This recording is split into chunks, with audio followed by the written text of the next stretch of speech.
¡Viva el comunismo! ¡Das Zdravstvuyte comunismo! ¡Patria o muerte!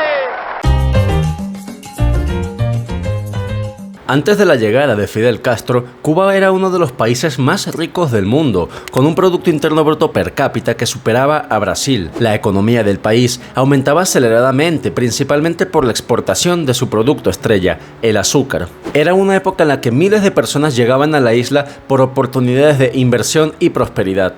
Con sus hermosas playas, además, atraía una gran cantidad de personas por el turismo, sobre todo estadounidenses quienes experimentaron la prohibición del alcohol entre 1920 y 1933. Sin embargo, desde la llegada de la Revolución Cubana en 1959, la economía de la isla ha ido de mal en peor, marcada por una historia de conflictos y dependencia hacia la antigua Unión Soviética y Venezuela. Hoy en día, la isla tiene más del 80% de personas en la pobreza, salario mínimo de 7.5 euros y pensión mínima de 5.35 euros. En este video entenderás cómo fue que Fidel Castro acabó. Antes de la revolución de Fidel Castro en 1959, Cuba era un país próspero y moderno en comparación con la mayoría de los países de América Latina.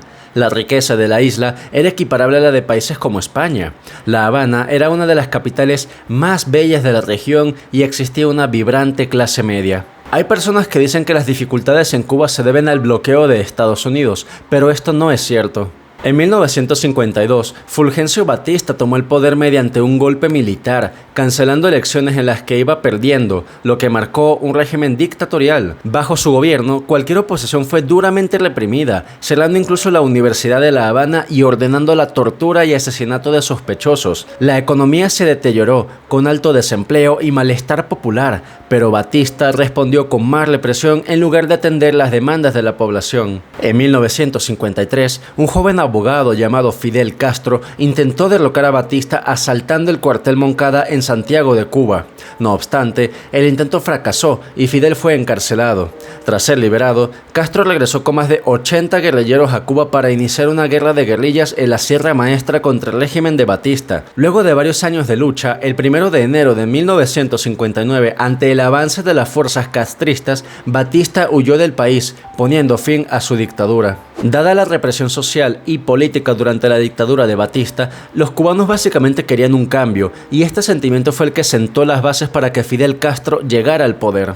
La represión y el deterioro económico bajo Batista crearon estas condiciones para que Fidel Castro y sus fuerzas, apoyados por amplios sectores de la población cubana cansados del autoritarismo, pudieran finalmente derrocar el régimen dictatorial. Fidel Castro llegó al poder como El Salvador, asegurando que no era comunista, sino que quería instaurar una democracia social. Al inicio, la mayoría no sospechaba de sus inclinaciones comunistas. Fue después de tomar el poder que realmente sus intenciones se dieron a conocer. Castro abolió el sistema de latifundios y nacionalizó las tierras, entregándolas a los campesinos. Se confiscaron grandes extensiones de tierra, con lo que las inversiones privadas en las mismas pasaron a estar controladas por el gobierno cubano. Nacionalizó todas las propiedades de los estadounidenses en la isla, cancelando además las cuotas azucareras. Para 1961, Fidel declaró abiertamente que Cuba era un estado socialista y se alineó con la extinta Unión Soviética, estableciendo una estrecha relación económica y política. Desde entonces, se impuso un sistema represivo que castigó toda forma de disenso, negando la libertad política y encarcelando a miles de opositores en el proceso. Cuba recibía subsidios, petróleo y maquinaria soviética a cambio del azúcar. El petróleo, sin embargo, tenía que ser procesado por algunas de las refinerías que se encontraban en la isla, las cuales eran de Shell, Texaco y Esso, propiedad de Estados Unidos. Sin embargo, estas compañías se negaron a refinar ese petróleo y por lo tanto Fidel también nacionalizó esas fábricas. Como consecuencia, Estados Unidos decidió recortar las importaciones de azúcar desde la isla, en un intento de limitar la economía de Cuba. El problema era que el azúcar era la mayor fuente de ingresos en la isla, y en respuesta Fidel Castro siguió nacionalizando toda la industria privada en Cuba. Era la época de la Guerra Fría y a la Unión Soviética le interesaba tener un aliado cerca de Estados Unidos. De hecho, en este periodo de colaboración se dio una de las crisis más importantes del siglo, la crisis de misiles de Cuba. La crisis se desencadenó cuando Estados Unidos descubrió, a través de fotografías tomadas por aviones espía, que la Unión Soviética estaba instalando misiles nucleares de alcance medio en Cuba. Esto generó una grave tensión, ya que ponía a Estados Unidos al alcance de un ataque nuclear soviético desde tan solo 90 millas de distancia. Ante este descubrimiento, el expresidente John F. Kennedy impuso un bloqueo naval en la isla para impedir la llegada de más armamento soviético. Se temía que una invasión estadounidense a Cuba fuera inminente. Después de 13 días de máxima tensión, el 28 de octubre, el líder soviético Nikita anunció el desmantelamiento y retirada de los misiles de Cuba, a cambio de que Estados Unidos se comprometiera a no invadir la isla. A Cuba no le importaba mucho el bloqueo de Estados Unidos, porque seguía recibiendo dinero por parte de la Unión Soviética, y para 1960 prácticamente toda la industria de Cuba estaba nacionalizada. El Estado fijaba los precios de los bienes y determinaba cuánto y qué debían producir las industrias. Estas políticas claramente eran un desastre, ya que distorsionaba el mercado y no pasó mucho tiempo antes de que llegara la escasez de productos. Todo trabajador en Cuba tenía garantizado un puesto de trabajo, pero esto ocasionaba que la productividad bajara y que las empresas tuvieran más personal del necesario. Mientras tanto, Cuba dependía cada vez más de las subvenciones de la Unión Soviética, y cuando finalmente se desplomó en 1991, su Producto Interno Bruto cayó más del 30%, y en 1993 el PIB per cápita regresó a los niveles de 1977. La decadencia de Cuba luego de la disolución de la Unión Soviética en 1991 fue devastadora. Hasta ese momento, Cuba había estado fuertemente vinculada a la economía soviética, recibiendo subsidios, petróleo y maquinaria a cambio de productos como el azúcar. Sin embargo, cuando el bloqueo soviético se derrumbó, Cuba perdió abruptamente el 85% de su comercio exterior y el 100% de los subsidios que recibía de Moscú. Las consecuencias fueron dramáticas para la población cubana. Las importaciones se detuvieron de golpe, al igual que el suministro de petróleo. La agricultura, que dependía de la mecanización, se vio afectada de inmediato.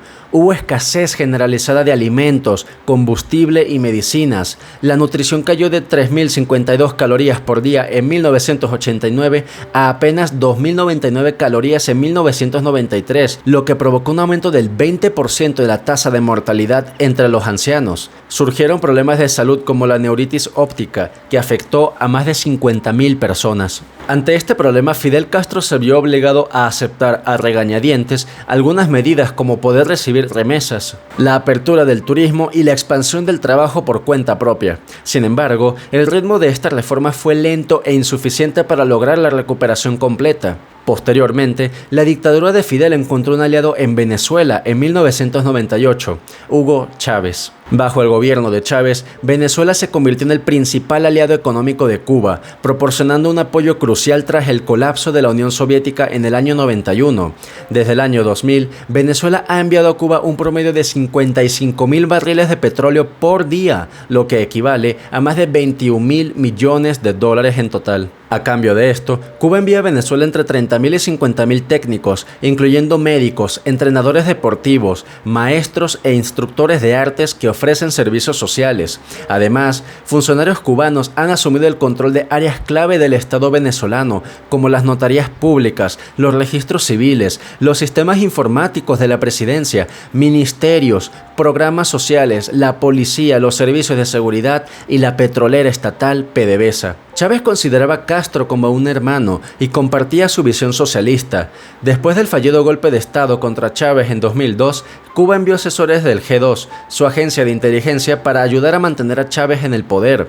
Desde entonces, Cuba ha ayudado a Venezuela a rediseñar sus fuerzas armadas y su servicio de inteligencia militar, imponiendo vigilancia y miedo para sofocar el disenso. En el 2008, el hermano de Fidel, Raúl Castro, asumió la presidencia de Cuba luego de que Fidel enfermara. Con Raúl Castro, muchos esperaban una transformación total de la economía. Sin embargo, esta transformación no se materializó del todo, y Cuba hoy en día sigue teniendo más del 80% de su población en la pobreza, como vimos al inicio del video. Una de las decisiones más simbólicas de Raúl Castro fue la de eliminar el Ministerio del Azúcar. un símbolo de la revolución cubana que Fidel había creado y que representaba la dependencia histórica de la isla en la producción de este cultivo.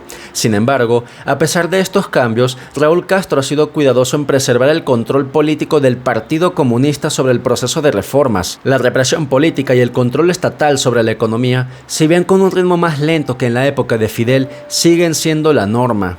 Por otra parte, en el 2020 la isla tuvo un golpe significativo.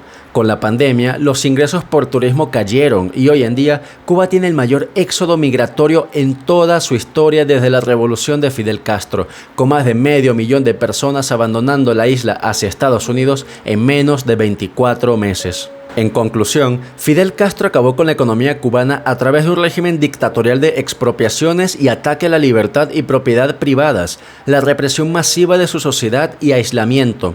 Se destruyó el incentivo de las inversiones y se convirtió en enemigo de su mayor socio comercial natural por cercanía, Estados Unidos, además de depender de la Unión Soviética y eventualmente de Venezuela. La dictadura cubana siempre dice que la razón de su decadencia se debe al bloqueo de Estados Unidos, pero como vimos, eso realmente no es cierto. Cuba podría comercializar con otros países, además de levantar su régimen dictatorial que impide las inversiones en la isla. El sistema productivo además está tan atrasado que los bienes producidos no compiten con los de los demás países. Su narrativa solo busca poner una excusa ante problemas derivados de un sistema económico fallido. Si este video te gustó, por favor suscríbete al canal y activa la campana de notificaciones. De esta manera no te perderás de ningún contenido. Sin más, te agradezco mucho por tu tiempo y nos vemos hasta un siguiente episodio.